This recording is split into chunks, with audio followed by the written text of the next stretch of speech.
Já estamos de volta com o programa Saúde para Você. Hoje, então, conversando com a fisioterapeuta sobre síndrome de Down. Agora, Michele, quais os problemas, então? Você falou os possíveis problemas que uma pessoa que tem síndrome de Down pode ter. Sim. Agora, quais os problemas que a fisioterapia trata? Então, a fisioterapia ela vai tratar as alterações motoras e também as alterações cognitivas. Isso vai acabar refletindo também na parte social e também afetiva desse paciente. Então, um dos grandes prejuízos que esse paciente tem e que acaba comprometendo o desenvolvimento motor e também cognitivo é a hipotonia generalizada. Então, uma criança com Down, ela vai ter uma série de alterações e compensações motoras que vão acabar precisando de uma intervenção profissional, para que a gente consiga, então, trabalhar esse tônus diminuído, que a hipotonia nada mais é do que o tônus diminuído. Então, esse tônus diminuído, ele vai causar um atraso no desenvolvimento motor. De um modo geral, essas crianças conseguem desenvolver-se normalmente, porém com um atraso. Então, elas chegam a sentar, chegam a andar, elas têm um desempenho muito semelhante com a criança que não tem Down, porém, ela ocorre num período mais prolongado.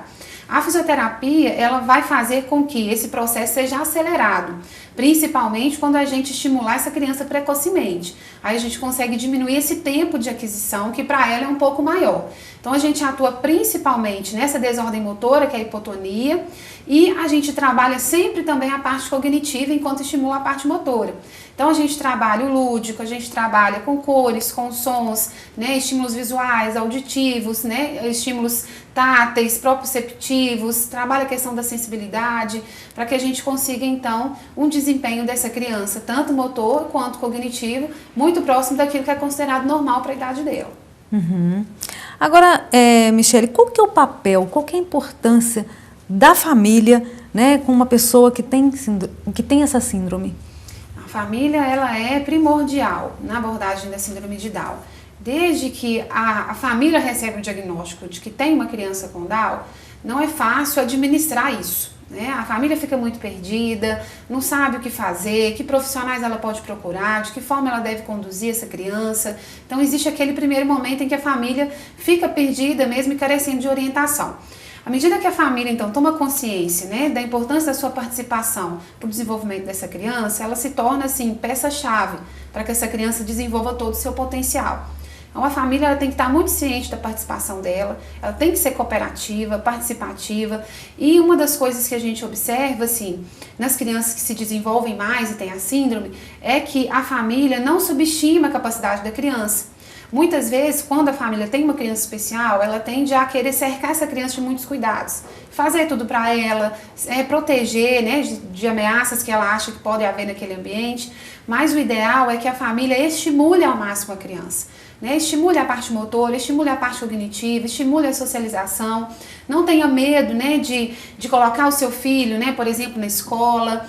Às vezes a família tem o receio de colocar na escola e a criança ser estigmatizada, mas não, a gente observa que quanto mais estímulo essa criança recebe, não só da parte motora, mas como um todo, maior vai ser o potencial dela se desenvolver e desenvolver habilidades complexas, porque hoje os estudos já mostram o quê? Que uma criança com Down, ela tem toda a capacidade de desenvolver habilidades complexas. Ela pode trabalhar, ela pode casar, ela pode ter uma vida independente e isso vai acontecer à medida que a família participar, estimulando ao máximo essa criança, desde que ela nasce. Uhum.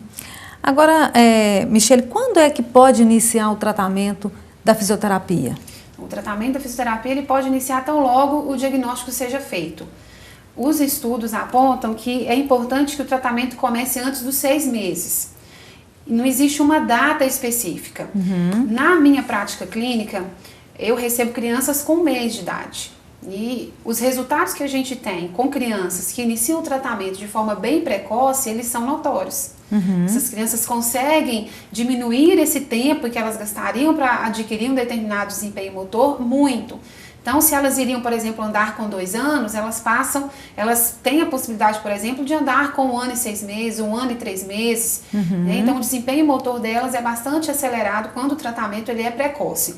Então, os pais não precisam ter receio de colocar a criança na terapia já ao receber o diagnóstico, porque já quando ela nasce, ela apresenta alterações que vão dificultar o seu desempenho motor. Então, uma criança mais molinha, que às vezes tem dificuldade de sugar, de controlar a cabeça, né, o pescocinho é muito mole, se ela procurar o tratamento depois dos 6 meses, ela já vai apresentar prejuízos maiores, né, alterações maiores, que a gente vai demorar mais para conseguir compensar com o tratamento. Uhum. Agora, como que é feito o tratamento, né, no caso do paciente com esse tipo de síndrome? Então, o tratamento, ele se baseia principalmente na hipotonia, como já foi falado aqui.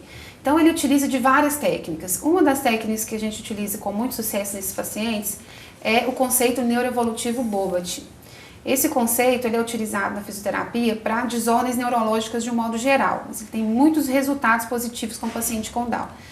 Esse conceito, o que ele trabalha? Ele trabalha a inibição do tônus anormal, que no caso a criança com Down tem um tônus muito baixo, e estimulando o tônus normal e as posturas e ajustes posturais normais.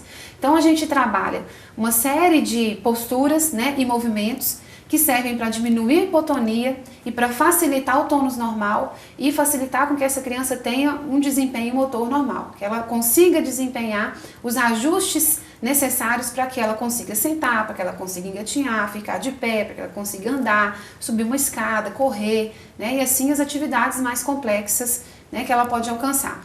Então a gente trabalha com esse conceito. Além disso, a gente trabalha com as técnicas convencionais de alongamento, fortalecimento, e uma das coisas que surgiu, né, recentemente dentro da fisioterapia neurológica é a integração sensorial.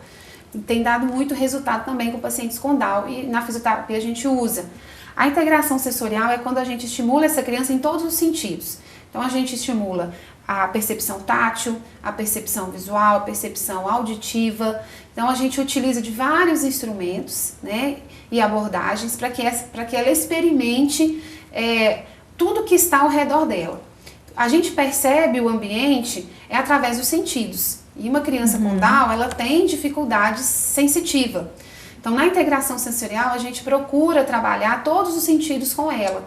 Então a gente coloca, por exemplo, essa criança para manusear uma massinha, a gente coloca essa criança para sentir, por exemplo, a areia, a gente coloca essa criança para manusear, por exemplo, para brincar com a tinta, para ela sentir textura, para ela ver a diferença de cores.